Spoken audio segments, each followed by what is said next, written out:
Let's start our webinar. We have an exciting guest today, who is actually Bob McDonald, and I had the privilege to work at P&G when he was the CEO, and I thought that he was so inspiring with his values and his very, very interesting background. So I'll introduce a bit just our webinar series for those who don't know what we are about, and then in a couple of minutes, I hope that the problem will be solved, and we will be able to hear and meet Bob McDonald and Sophie Blum in this webinar. So starting a bit about our Women Leadership Forum. Oh, I can see you all, I think, right? Everybody's here. This is great. Okay, so I'll introduce a bit of about our Women Leadership Forum. So the P&G Women's Leadership Forum is really by P&Gers and for P&Gers, and we want to be the most impactful and empowering professional women leadership network in the world, grounded in P&G values. And I want to add here that it is going to be perceived like that for the P&G alumni women, so that we can really measure that and be proud that we are the best network for the P&G alumni in their eyes and as part of their connections. So we have 3 focus areas for 2025 to enable meaningful connections, to nurture leadership through our coaching program, and to advance women's professional journey with the board program that is hosting today this webinar series. As part of advancing our women's professional journey, we want to help you, to enable you to have tools and tips and content, as well as a community that I know is quite vibrant, because I saw you on the WhatsApp saying, "What's happening? We're waiting here on the on the Zoom. Where is everyone?"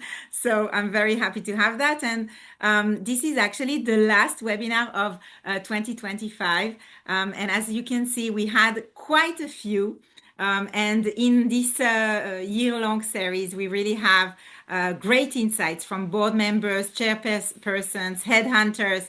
We have a representation across NGOs and private and startup and big companies and global companies. And we had a partnership with the coaching program. And in the last one, we had Deborah Bass and Tarang Amin, and it was a very interesting session with his perspective on changing the board game. So today I'm very happy to hand it over to Sophie Blum, that is going to host this last webinar of the year as a special gift from her, as she could organize this magnificent guest, our very special Bob McDonald.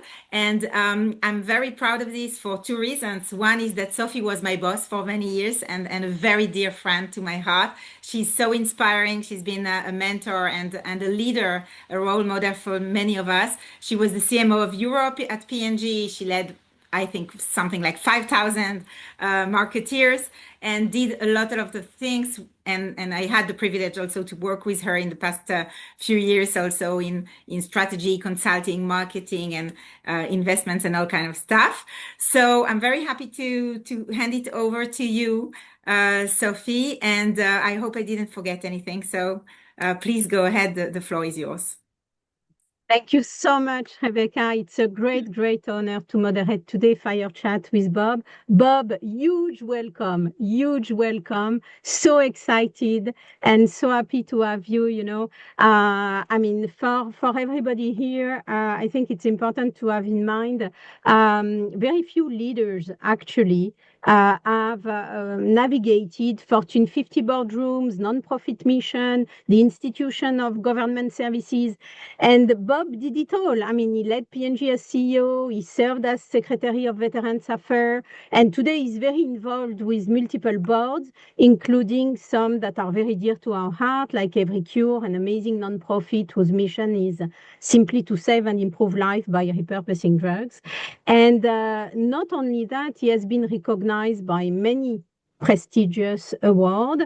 And more recently, in 24, he has been recognized as the ultimate nonprofit director of the year by the National Association of Corporate Directors. So a lot, a lot, a lot. And we are extremely excited to have you with us today, Bob. This is really exciting for me personally. What can I say? Bob has been my boss, my mentor. Since the very first day I became a general manager in P&G, I was able to experience firsthand his mentorship, with generosity, his vision, always trustful guidance, always there when you need. I was not his biggest country, but still he was with me on the phone every month and caring just to help me go through this new experience. So today, whether you are a first-time CEO or a CEO to be, or a first-time board member or a board member to be, what we will explore today with Bob, we hope is going to help you lead and serve and build trust in the year ahead in a way that is going to be, I would say, fruitful, and that is going to help you just deliver better output. I just want to remind us that this topic that we are going to touch today, which is overall the relationship between the board and the CEO, is a topic that is relevant to everybody, the woman, the man, everybody. And that's why our webinars are open to all. But I want just to remind us that today, among Fortune 500, only 10% of CEOs are women. And less than 30% of board seats are held by women globally. So while this is really a hot topic, this gap is really our own responsibility at the Women Leadership Forum of P&G alumni to elevate this topic and to really use this evolving CEO board relationship as an opportunity to drive equality, inclusion, and impact. And that's why we are so thankful, Bob, that you are with us, because you've been a role model for all of us women, always there in order to give us the confidence and to push us a bit to go to the next level of what we need to achieve. So I cannot think about someone better than to help us today. We are in an era where trust is fragile, technology is disruptive, where we are always on the spotlight. And I think that we want to learn from you. We want to hear you. You've sat on both sides of the equation. You've been, as a CEO, accountable to a board, and now you are a director yourself. Can you tell us a little bit about how this balance of oversight and support has shifted in recent years, according to you?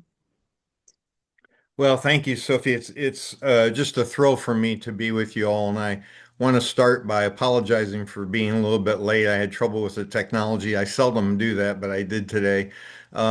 Secondly, I want to thank you for your contributions to the Procter& Gamble Company. You know, the Procter& Gamble Company is unique, and one of the things I can remember talking with John Pepper, John Moeller, and others is the importance of the soul of the company. And it's not arbitrary that the Procter& Gamble Company has led the way as the first Fortune 25 company to have 50% of its directors as women, or to keep girls in school in Africa with our Always and Whisper program, or to help women in developing countries with our Children's Safe Drinking Water program.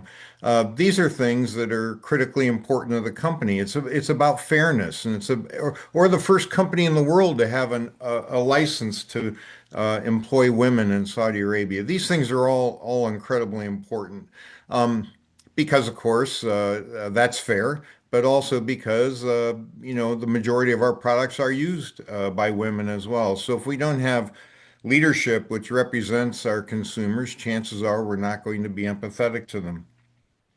Now, to answer Sophie's question, I've seen a relatively dramatic change in the professionalism of boards, both for profit, like Procter& Gamble, and not for profit. What do I mean by that?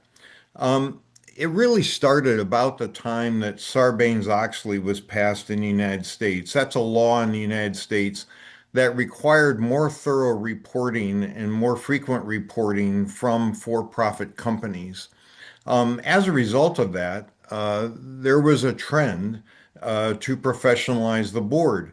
It used to be that boards were, by and large, friends of the CEO. I can remember my early days at Procter and Gamble.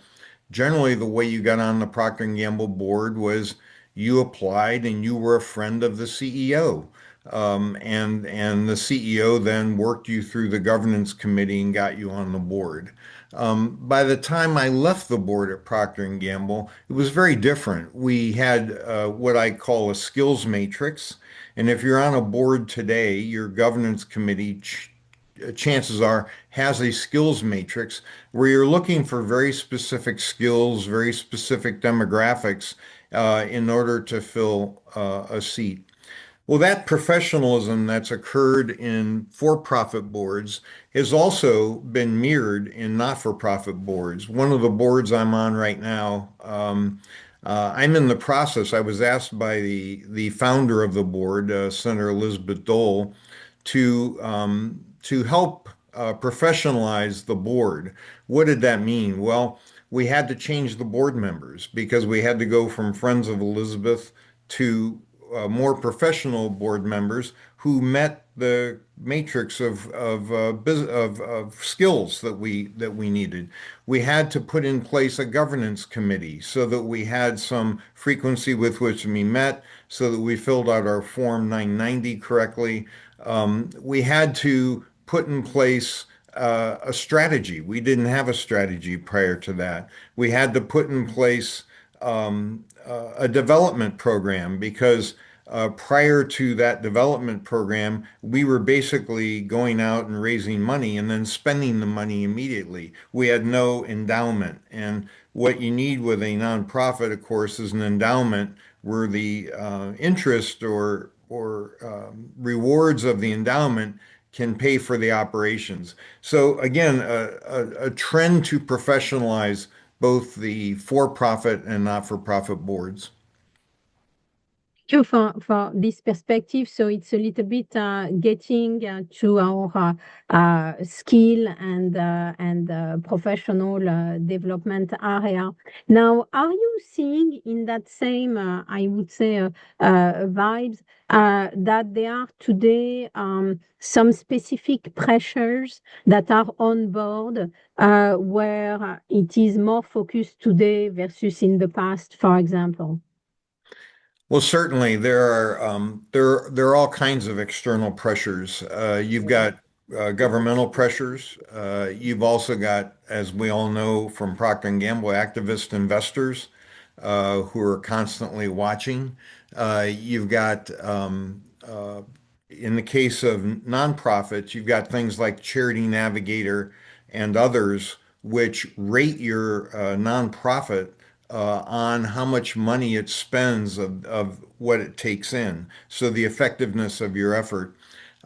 You've also got rating agencies for profits, and we often dealt with that. You know, it's not unusual in our proxy for our general meeting at Procter and Gamble to have proposals from various small interest groups, and rating agencies will actually rate whether or not they think shareholders should vote for or against these proposals, regardless of what the board thinks. Although on the proxy voting, we always list what the board thinks. So yeah, there are a lot of external pressures, certainly more external pressures than there were prior to Sarbanes-Oxley. I see this has been, it seems like a really turning point in the demandingness of what is expecting.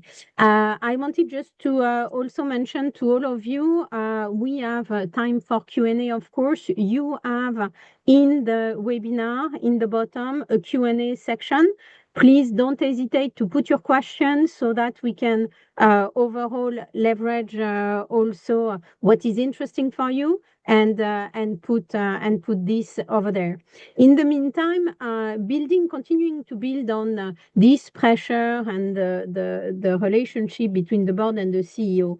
Bob, let's say you've done tons of mentorship. Let's say you have to mentor a newly appointed CEO today. What would be, I would say, your top three priority and advice you would give? I'm very curious to hear you on, what it is in today's world that you would advise a newly promoted CEO. Right. Well, as chairman of the board, and I'm now the chairman of the board of the West Point Association of Graduates, which is the alumni association of the roughly 55,000 people who have graduated from West Point. Chairman of the board, the Elizabeth Dole Foundation, which is a foundation that cares for the caregivers of military veterans, about 14 million in the United States. And on other boards, I really see the chairman's role as being the mentor for the CEO. And the first thing I would start with, and this will not surprise anybody at the Procter& Gamble company, is leadership. Leadership, in my opinion, is the most scarce resource in the world. And ironically, perhaps, leadership is the highest leverage activity. If you want to change the output of an organization, you just need to change the leadership. As one of our colleagues at Procter& Gamble once said, organizations are perfectly designed to get the results they get. If you don't like the results, you need to change, and you need to change. And the biggest way to change is leadership. When I took over the Department of Veterans Affairs, there was a crisis in the United States caring for veterans. 45 veterans in Phoenix had adverse medical outcomes, and the previous secretary resigned. It was my job to come in and to change the outcomes, and we did that. But through that period of about 3.5 years, we had to change 14 of our top 17 leaders. That didn't mean we fired all 14. We didn't. But what it meant was what Jim Collins wrote in his book, Built to Last. Is you got to get the right people on the bus, get them in the right seats on the bus. So leadership is step one. And I would argue that you can't have a high performance organization unless you have a single model of leadership that everyone is following and that you've embedded into your recruiting, into your development, into your promotion. And that's what we have at the Procter& Gamble company with the 5E model of leadership. And that's why we thought it was so important to develop that. Organizations don't have that. And so when I got to the Department of Veterans Affairs, we had 78 different models of leadership, all brought to us by different consultants. Well, if you have 78 models of leadership, you have no leadership vocabulary, no leadership currency. You can't possibly embed all 78. And what you had was confusion. So leadership's number one. Number two, not surprisingly, would be purpose, values, and principles. Does your organization have purpose, values, and principles? Do you train them? Do you recruit for them? Again, are they embedded pervasively across the entire activity system of the organization? At the Department of Veterans Affairs, when I got there, as I said, we were in crisis, and many people said the crisis was a crisis of access. We weren't getting veterans in for care. Well, I thought that was certainly the case, but the real crisis was a crisis of purpose, values, and principles. We had, despite our value of integrity, our values at the VA were in an acronym of I care, ICARE, integrity, commitment, advocacy, respect, and excellence. And basically, what we did was because the secretary had set an objective of getting veterans in for care 2 weeks after they had, or 14 days after they had called. And the organization was incapable of delivering that. As a result, employees would write down the date you called and then call you back when they had an appointment 2 weeks from when they called you back. In other words, they were cooking the books or they were lying. They were violating the value of integrity. So one of the things we did, one of the very first things we did, is we trained the organization on purpose, values, and principles, and we had everyone in the organization commit that they would follow those purpose, values, and principles in their work, and then we had them recommit every year. My point is, any high performance organization is the foundation level is purpose, values, and principles. You can't assume that. You have to train that and keep it alive. So that's number two. Number three would be strategy. You've got to have a strategy. Strategy is basically making decisions about what you will do and also making decisions about what you won't do. The strategies need to be selective, they need to be specific, and they need to be synchronized. So those would be the three things I would mentor any new CEO to develop. I love it. I thank you. Thank you for reminding us, especially in this crowd, that leadership and PVPs are not necessarily existing. I mean, what you said about 78 models of leadership out there is mind-blowing. And sometimes we have a tendency, we may have a tendency to believe that everybody has the same kind of reading, which definitely is not the case based on what you say. I really love that. I think if you agree, I have few questions. There is one that is very connected to this that I'm going to take, which is from Martin Kaufman. So, hi, Martin. What qualities distinguish CEOs who build strong, high trust relationship with their chair and board while still maintaining strategic independence? That's a great question, Martin. I think, obviously leadership is important and you don't become a CEO without demonstrating that. Number two, in my mind, is empathy. And I think empathy is an important trait of leadership. How can you possibly improve the lives of the world's consumers unless you're empathetic to their lives? Well, also, that's on a grand scale, on a minute scale or discrete scale. Are you empathetic with your board members? Do you understand why they're on your board, what their interests are, what they want from you as CEO, and how do you create that relationship? It doesn't need to be a friendly relationship, and I think most directors would resist friendship in an intimate sense, but friendship in a professional sense and a professional relationship. So I think empathy is a very, very important quality that you need to demonstrate not only for your customers but also for your board members. The thing to remember, the thing to remember in particular as you do work outside P&G is, and this has gotten me into trouble, frankly, so I don't mind sharing it with you because I don't want you to make the mistakes I make. I tend to think everyone has my level of integrity. My level of integrity is we don't lie, cheat, steal, or tolerate people who do. That's the West Point Honor Code. And I also think uh, everybody I serve with has character in mind, and I define character of putting the needs of the organization above yourself. And what I've found in my work, particularly in boards outside P&G, is not everybody has character and not everybody has integrity.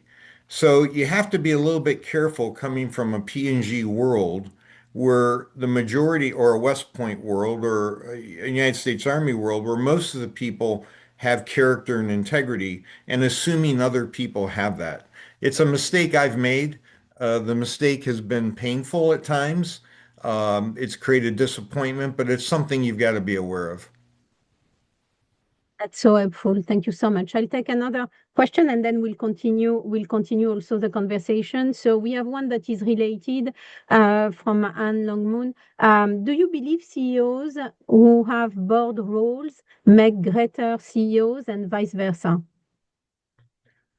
I think it's very helpful for people on their way to become a CEO, get an outside board position so that they can understand how a board works outside the P&G board.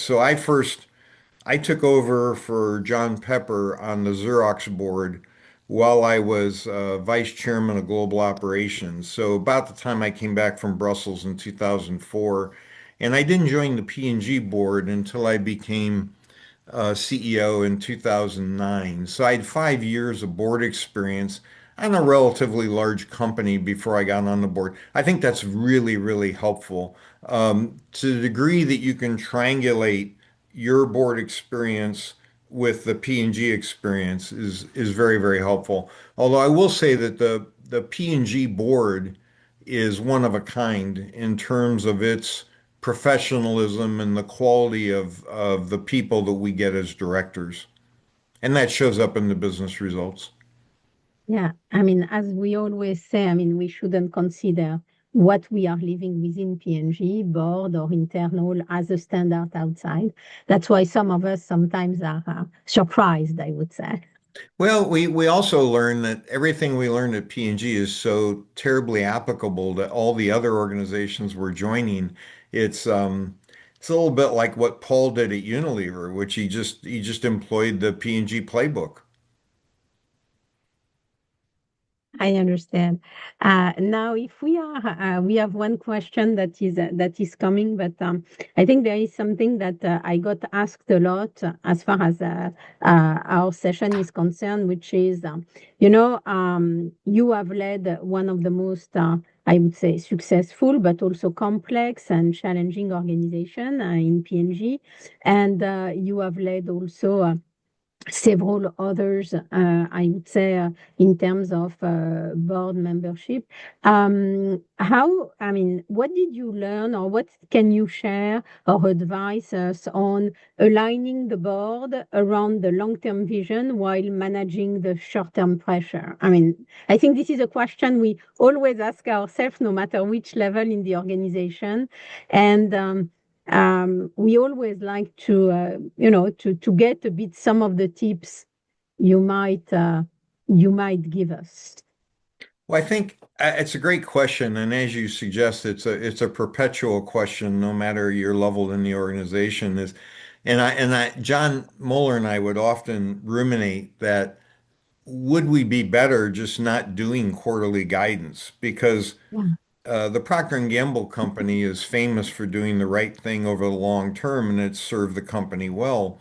But there are times where doing the right thing for the long term means you might be doing something wrong in the short term. And the famous example that comes to mind is when I just joined the company and Ed Harness decided to withdraw Rely from the marketplace because of its link to toxic shock syndrome. And I don't know if everyone on this Zoom remembers that or has read about it, but what was famous there was the R&D people went to Ed and said, good news, we've proven that everybody who had toxic shock syndrome did not use Rely. And Ed said, well, you're asking and answering the wrong question. The question is, did anybody who had toxic shock syndrome use Rely? And the answer was, of course, yes. So he chose to withdraw the product from the marketplace, took a huge write-off to earnings at that time, and our stock price fell. My recollection was maybe 40%. And at the time, this is the 1980s, early 1980s, we're all worried that Kao, our Japanese competitor at the time, would buy the Procter and Gamble company. That's that's the fear, and that's the decision Ed made. And you look at the company today, in those days, it was about time I joined the company. The stock price was $2.32, and today it's roughly $140. So obviously it worked out. But I I pride myself in trying to do the right thing and then trying to deal with the short-term consequences of that. Most of the time it works out. Sometimes it doesn't, but you got to be able to live with yourself. You got to be able to do the right thing and not and live with yourself. But anyway, I was talking to John once, and I said, John, why don't we just not give quarterly guidance? And he said, well, if we don't give it, the analysts will just make it up anyway. So are we better giving it and perhaps being wrong sometimes, or do we want them just making it up? I don't think we want them making it up. So I think John was right. John's a very smart guy. So in the same area, I mean, we were talking about this increasing pressure. You mentioned that the external pressures today is even higher. We have another question from Martin on how has the CEO board relationship evolved in a world of rapid technological and societal change, especially with AI reshaping decision making and oversight expectations. Think this topic around AI is very hot on everybody's mind. For some people, it's a bit shiny object. For some other, it's already day-to-day practice. It's true that when you reach CEO and board level, this is either a new topic or a change that is a magnitude that you see one in a very few decades. How do you think about that? Yeah, it's a great point again by Martin. Sophie and I are working together right now on a nonprofit that is using artificial intelligence to match uh, diseases which kill people with available drugs. Because in the United States, when you develop a drug, you develop it for one indication, meaning one disease, and you kind of forget about all the other ones. And our founder is an individual who was dying of a disease called Castleman's disease, very rare disease. And you can imagine if you came to the Procter& Gamble company and said, develop a drug for Castleman's disease, I would say to you, well, we're going to have to invest probably $3-4 billion. How many people have it? What's the rate of return? And there would be no rate of return. Well, Dr. David Fajgenbaum went out and discovered a drug that would help his immune system and actually stop the disease, and he's alive today. Well, how many drugs are out there that could be used to solve diseases they were not designed for? Well, that's what we're using AI for, and AI is very, very helpful with that. Here's the point, and Martin, I think it's a very prescient, very important point. If we're going to continue to be effective leaders, all of us, and if we're going to continue to be effective parents, because I think leadership and parenting are synonymous, we've got to maintain the ability to learn new things. People would often ask me when I speak at places, what differentiates those who succeed at Procter and Gamble, those who succeed in government, those who succeed in other places? And I would always say it's the ability to continue learning. And you, as the CEO, have a responsibility to yourself, to your organization, and to the board to continue learning. So if you hear something like AI and you don't know what AI is, write it down. When the meeting's over, go research it.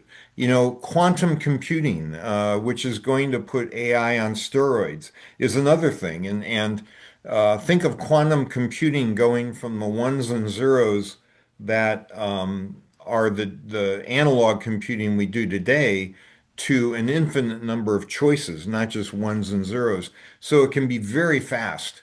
Um, these are the things we as leaders have to do. We as parents have to do is we've got to stay ahead on learning. And if we hear a word or we don't understand something, for heaven's sake, let's learn about it so we can be more and more productive. I love it. Keep learning, keep learning. It's not because you're a CEO that Well, you keep you, learning. It's great. Great. You're absolutely right. So keep learning on an organizational level, but keep learning on an individual level. So how do you I create, love it. as a leader, how do you create a learning organization? At the VA, we have about 250 hospitals, and we had every hospital doing their own thing. So we had no current best approaches, and we had nobody transferring knowledge. We had everybody trying to invent knowledge. And so how do you Mm. reward the transfer of knowledge? This is a problem we had at P&G. How do you reward the transfer of knowledge as much as the creation of knowledge? And because you want to create a learning organization.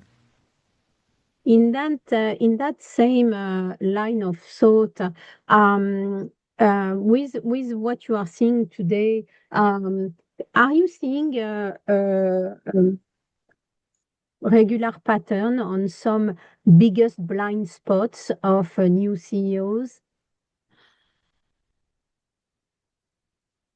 I think I think the biggest blind spot of a new CEO, it's just human nature. This is not a criticism, Yeah, yeah, yeah, go ahead. is, and it's all of us. We continue to do the same things that got us to the position, not Mhm. recognizing that it's different behaviors that are needed in the new position. I often used to say that I know you're ready for promotion when you're behaving in a way that is ready for the new position, not behaving in the old way. So, and you can do this very deliberately. So I would often sit down with Linda Montel, executive assistant, or at the VA with Jackie. And I would look at my calendar and I'd say, what have I been working on? Let's go back and look at the last quarter of our calendar. What have we been working on? And have we been working on the right things? What have we been learning? Because just like we talked about the importance of learning as an organization, the importance of learning as a leader, it's important you're driving your board to learn new things, right? You don't want to wait to teach your board about AI until it's absolutely necessary. You want them learning new things. And oftentimes boards are resistant to that because they've got so much on their plate to begin with. We often had a discussion at P&G. I can remember having this discussion with AG, with John, with John Pepper. Are we better having directors who are currently CEOs so they have the empathy that they need to be, they have the empathy for the CEO of the Procter& Gamble company, or are we better getting people who aren't CEOs because they have more time to contribute and they're maybe not as formed in their fixed opinions? I see. That's great. That's great. Love it. So, I would say, we have also a few more questions here before I move to our next section. We have one from Anthony Rose. So, hi, Anthony. So, hi, Bob from Singapore. In a Yeah, world great friend, where Anthony. that's cool to have you. In a world of where might is right, currently seems to be the go-to of many leaders. Please offer your advice on how we can keep leaders focused on purpose, value, and principle more in sync with right is right. And you put that in capital letter as Yeah. Anthony would do. So, what can you offer us in terms of advice in this area, Bob? Well, right as might. Um, yes, it's true. We see evidence of that, but it tends to be very short-term successful and uh, transactional in nature. And I think the very best leaders are more values and principle based, less transactional, and more strategic. And when I think about the strongest leaders I've seen, they're the ones who you might describe as appearing meek or appearing weak. Um, I go back to my military experience and Army Ranger School, which arguably is the most difficult. About 27% of students pass. And it was the guy that we always underestimated, the small, wiry guy who could get through all the physical difficulty better than the big, strong people. And the ones who were the ones who thought of themselves as strong oftentimes had to eat crow. I often think of George Washington, who started, arguably was the leader of the United States, and the fact that after the Revolutionary War, he gave back his commission. He didn't want it. He didn't want to be a general officer anymore. He wanted to go back to the farm. Or after he was president for 2 terms, he was asked if he wanted a third term, if he wanted to be king, and he said no. And from that, believe it or not, and most of the people probably on the Zoom don't realize this, but that's where the name Cincinnati came from. Cincinnatus was a Roman warrior who left his farm, fought in the Roman wars, and went back to the farm. After the Revolutionary War in the United States, the George Washington created the Society of Cincinnatus, which was for the officers of the Revolution who left the army and went back to their farms. And giving up power, when King George was told that Washington gave up power, he made some remark that he really is a great man because so few people are willing to give up power. But I think that, again, that's putting the needs of the organization above yourself.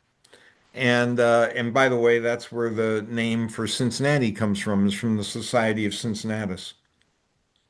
Look, I mean, that's always, I mean, great. I mean, you told me the story a bit, but I'm sure that no one had this in mind. I love it.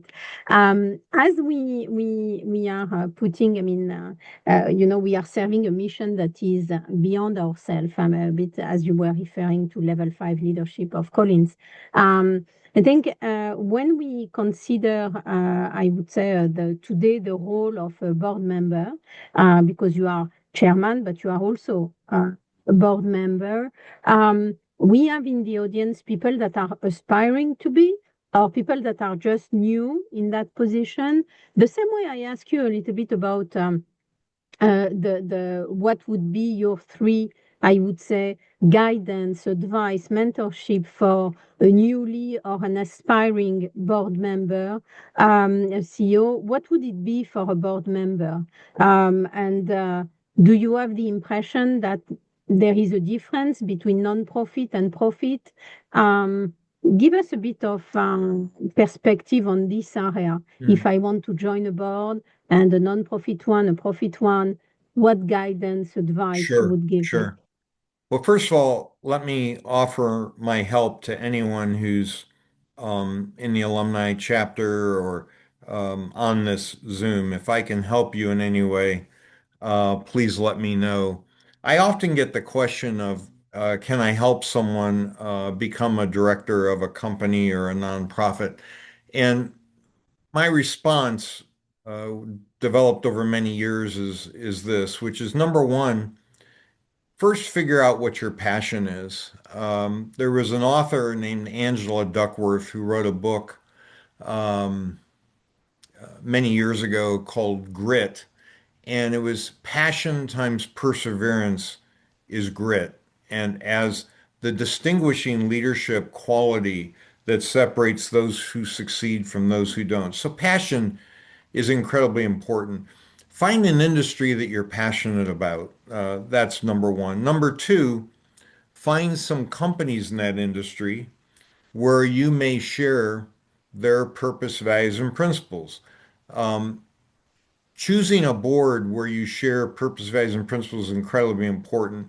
You don't want to be put in a situation where you're on a board, they're doing something you disagree with, and you have to resign because it crosses your red line. So finding companies with purpose, values, and principles. Number three, go to that company's proxy, or you can do it online, and find out who their directors are. And then by finding out the directors, list them by name.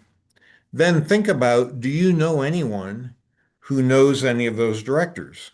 Because the easiest way to become a board member, not the easiest, the most linear way to become a board member is to know someone who knows one of those directors, particularly if that director's on the governance committee, which is generally where the the new board members come from. And then ask that person, me and or AG or John or somebody that you know to represent you and advocate for you with that individual that they know.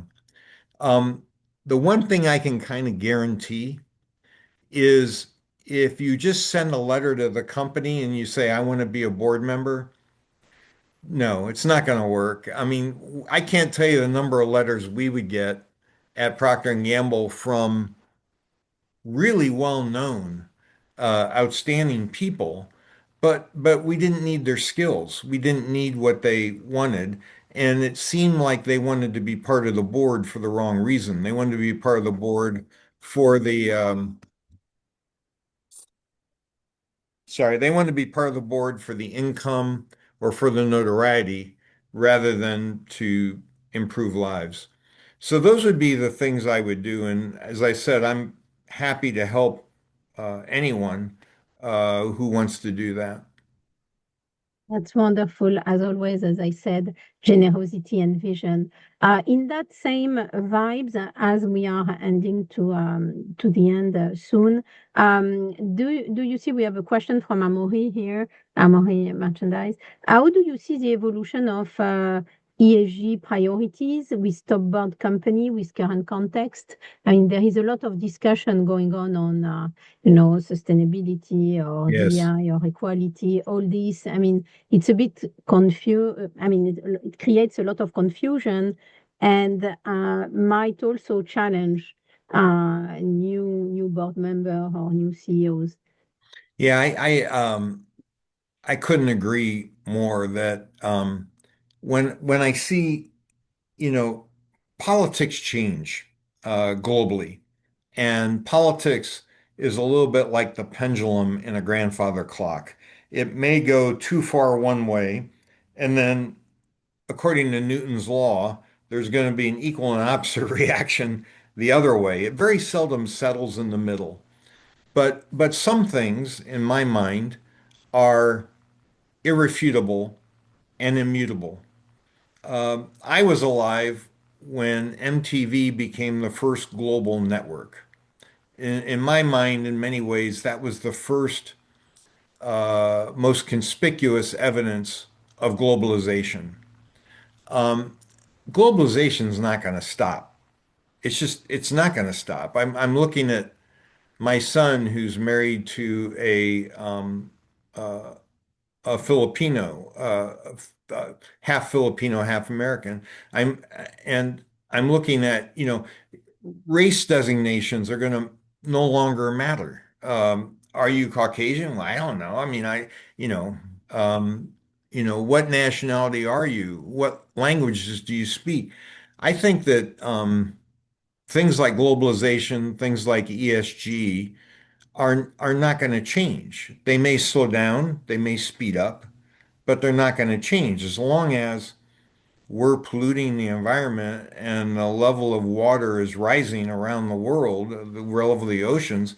This is going to be a concern. I mean, now in Florida, for example, where I'm sitting right now, we spend the summer, the winters in Florida. We've had multiple insurance companies pull out of Florida. They don't want the risk.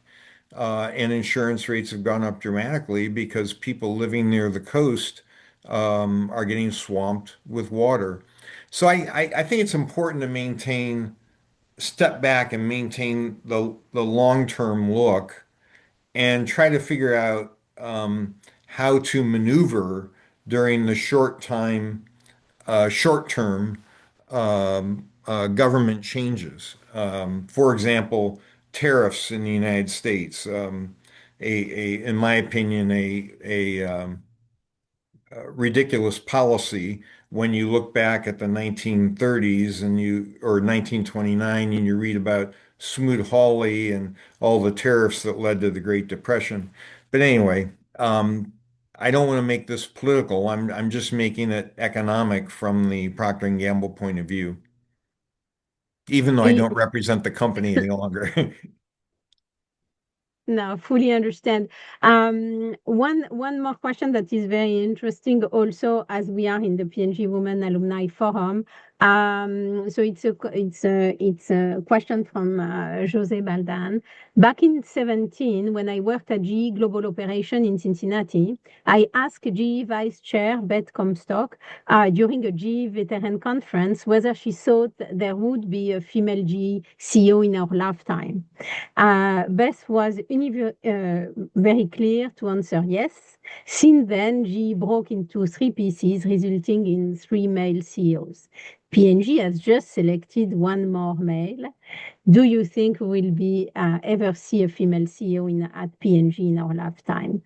And if so, what will it take that become a reality? That's interesting. I know Beth. I like Beth a lot. I would have argued for GE no. GE and the work I did with GE and the people I knew from GE, it was like the culture was like a male locker room at a university, and not surprisingly, most of their senior leaders were male athletes at university level. So I would have said no for GE. For P&G, I think certainly it's been part of the discussion for years. It's not happened, but it's been part of the discussion for years. I think, for example, Susan Arnold would have been an outstanding CEO of P&G. Fama Francisco. I mean, I can think of many women that I would advocate for. Um, it's interesting when you get, and this is difficult to understand, but when you get to certain levels of leadership, there are no bad leaders. For example, because I became CEO, was I any better of a leader than Werner or Dimitri or any of my dear friends? No. But what you try to do, and this is particularly board work, because succession planning is a very important part of board work, is you try to look at the context that the person will lead in, and you say which person has the right leadership profile for that context. And they may be chosen for that. It may have nothing to do with them being superior to anyone else. Let me give an example, and I apologize for using military history examples, but obviously there are ones that are pretty well known.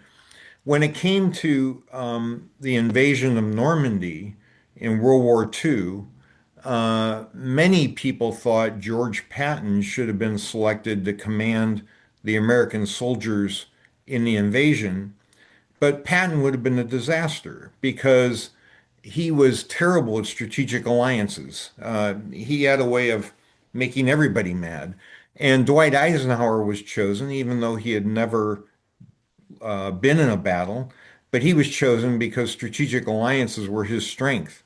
And then later, after we had crossed into France and had invaded Normandy, Patton was chosen to push the Third Army across Europe because that was the leadership style that was needed. So it's not that Patton is bad, Eisenhower is good, or whatever. It's that you've got to get the right leader in the right place at the right time, and every context is not the same. Text matter for sure. Thank you very much.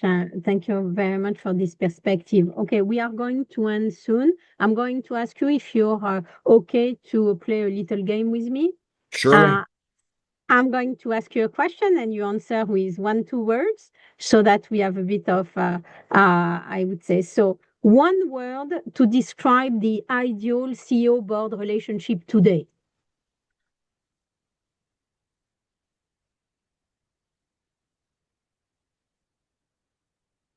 Since I only have one word, I want to think about it. Um, Two, if you really insist, I can give you two, but Respectful and aligned. cool. The hardest lesson you learned from a board. Everyone does not have my sense of putting needs of the organization above themselves, and everyone does not have my belief of integrity. The most underrated skill for a CEO in 2025. Um, Technology, understanding and implementing technology. Love it. If you were, you have more than one word on this one. If you were designing the ideal boardroom of 2030, what would it look like? What will it feel like? Um, a lot of windows, um, uh, comfortable furniture, a circle. I think there was a reason King Arthur had a round table. I think that's a good thing. And a culture where it's a democracy of ideas. Whoever has the best idea wins, and a culture of no fear or no trepidation for speaking up because everybody's got a great idea. That's what I loved about the Procter and Gamble company is, people weren't afraid to speak up. This is terrific. Look, thank you so much. So as we conclude, I'm going to read you on behalf of Anthony, not a question, but a comment. Dear Bob, you have been such an incredible inspiration to so many of us around the world. Your generosity, sharing of knowledge, vision, living our PVP, passion for every one of us has enabled us to be better human beings and better leaders. Can't thank you enough for all your support and your mentorship. Thank you for an amazing session.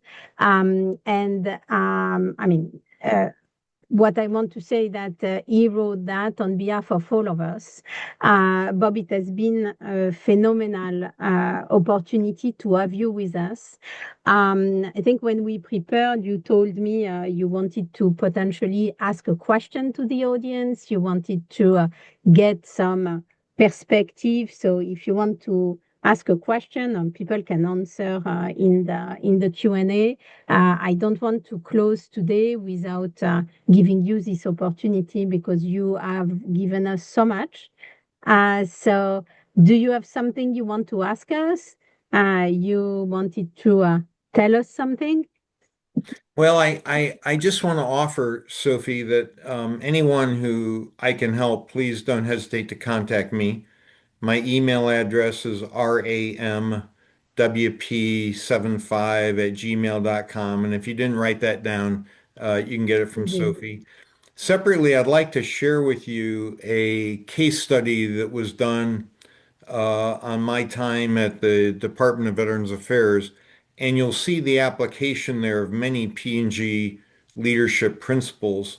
I teach that at Harvard Business School once a year, every December. So we just recently taught it.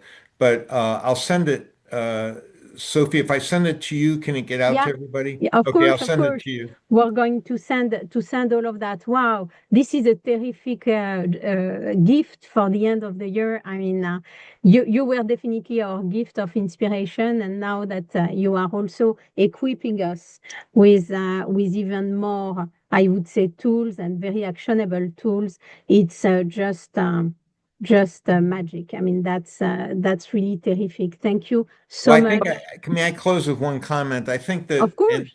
some of you who know me well have heard me say this, but I always think back that there's, to the story of Don Quixote, and the fact that while some people thought Don Quixote was mad, and I'm sure there are many people who think I'm mad, Don Quixote would joust windmills thinking that they were dragons, but he always treated people with respect.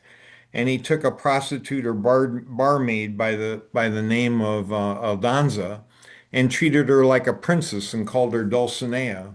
And when Don Quixote passed away, Sancho, his partner, turned to Dulcinea and called her by her original name, Aldonza. And she said to him, Sancho, my name is Dulcinea, meaning that because Don Quixote had treated her like a princess, she was going to behave like a princess the rest of her life. And that's the impact we all have on the people around us. And the question is, what impact can we have today? How can we improve someone's life with a P&G product or service? But how can we improve someone's life through just our interaction today? And that's the blessing and in a sense the obligation that we have. We love it. So, I mean, let's carry forward that spirit, guidance, generosity, and vision into, I would say, our own leadership. I think that's what you have reminded us today. And let's ensure that whatever is coming up in 2026, we can take some of your advice today in order to improve the lives of people around us, to have an impact, and also to be intentional about it. I think what I love Yes. about what we've been talking and what you have taught me over the years is this it's up to us. So it's about us to be intentional, to be kind, to be smart, to be strategic, and to be willing to give a hand to others.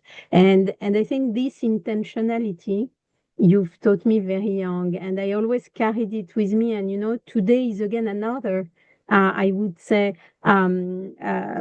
proof that indeed it's all about us. And I think I love it because this is what we stand for at the Women Alumni, a Women P&G Alumni Forum, and that's why we are organizing those type of interaction to be able precisely to give a hand and to help whoever on the way and to receive also. So cannot thank you enough. Thank you. No, thank you. It was phenomenal. For all the audience, we hope you enjoyed the webinar. Given some of the messages I'm receiving, yes, stay tuned because we will publish very soon a very exciting upcoming program for 2026. Rebecca, in charge of the board series, is already having a phenomenal, I would say, program. And I want to conclude also on behalf of Luan Ecker-Lynch, our chairwoman, this phenomenal inspiration that she has brought us to here and led us to, I would say, be together today. I really want to thank her from the bottom of my heart and to wish all of you nothing but an exceptional holiday season with a lot of generosity, with a lot of care. And don't forget, it's up to us to bring the impact. Bob, thank you, thank you, thank you. And hopefully Thank you, we'll talk Sophie. very soon. Thank you Rebecca, all. thank Have a you very great much. holiday. Thank you, Sophie. Thank you, so Bob. much, Sophie, Happy holidays Rebecca, and and Bob. 2026. Absolutely. Thank you, Luan, for making all this happen. So thank you to all of you for joining. And I think you got a lot. I mean, overall, an email, a proposal to support, and tons of tips and guidelines. Amazing. So amazing. Thank you again. It was our gift for the end of the year. So enjoy and see you all very soon. Bye-bye. Thank you.